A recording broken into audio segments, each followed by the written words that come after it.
நான் இந்த லீவில் உட்காந்து கொஞ்சம் ராக்கெட் சயின்ஸ்லாம் படிக்கலாம்னு நினச்சேன். அதை வச்சு ஒரு ப்ரோட்டோடைப் ராக்கெட் செய்யலாம்னு நினச்சேன்.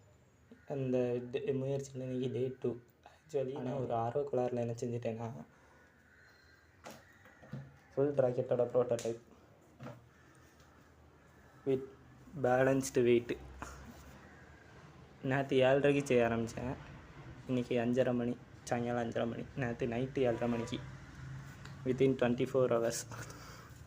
Nose cone ready, body ready, nozzle ready, full system ready. நான் ஆக்சுவலி மேலே ஒரு ப்ரோட்டோடைப் ராக்கெட் காமிச்சேன் தெரியுமா, அது அவசர அவசரமாக 2 நாள் ஆர்வக்கோளாறில் செஞ்சு முடித்தேன். டுட்டோரியல்ஸு பார்க்கல. எனக்கு தெரிஞ்ச சயின்ஸ் வச்சு இத்தனை நாள் கற்றுக்கிட்டதை வச்சு நானே ரெடி பண்ணேன். அது எப்படியும் ஸ்டேபிளாக இருக்காதுன்னு பார்த்தேன். ஸ்டார்டிங்கில் ஸ்டேபிளாக இருக்காது, அது ஃபஸ்ட்டு செஞ்சுட்டு அப்புறம் ஸ்டேபிள் ஆக்கிக்கலான்னு. அப்புறம் பார்த்தா ஸ்டேபிளாக நின்றுச்சு. சரி, அப்போ கிராஃபில் போட்டு பார்ப்போம் எந்த அளவு வருது, சிமுலேட் பண்ணி பார்ப்போன்னு அதே எக்ஸாக்ட் மாடல், எக்ஸாக்டாக அதே மெஷர்மெண்ட்டோட சிமுலேட் பண்ணி பார்த்தேன். Maximum altitude 230 meters, maximum acceleration 250, 125.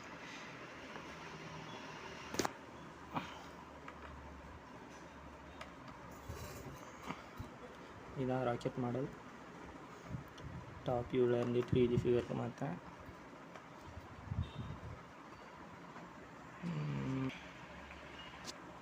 Three model நான் காமிச்ச அதே இது. மேலே ராக்கெட், உள்ளுக்குள்ளே ஹோலோ ஸ்பேஸ், இந்த லாஸ்ட் எண்டில் ப்ரொபல்சன் சிஸ்டம். நான் அந்த குட்டியை காமிச்சிருந்தேன் அந்த இது. சிமுலேஷன் 4 எதுக்கும் நியூவாகவே சிமுலேஷன் ரெடி பண்ணி காமிச்சேன். ஆரோஜென்ட்டு 3 மிச்சம் அப்படி இருக்கட்டும். சிமுலேட் அண்ட் பிளாட் கொடுத்தேன்னா பிளாட்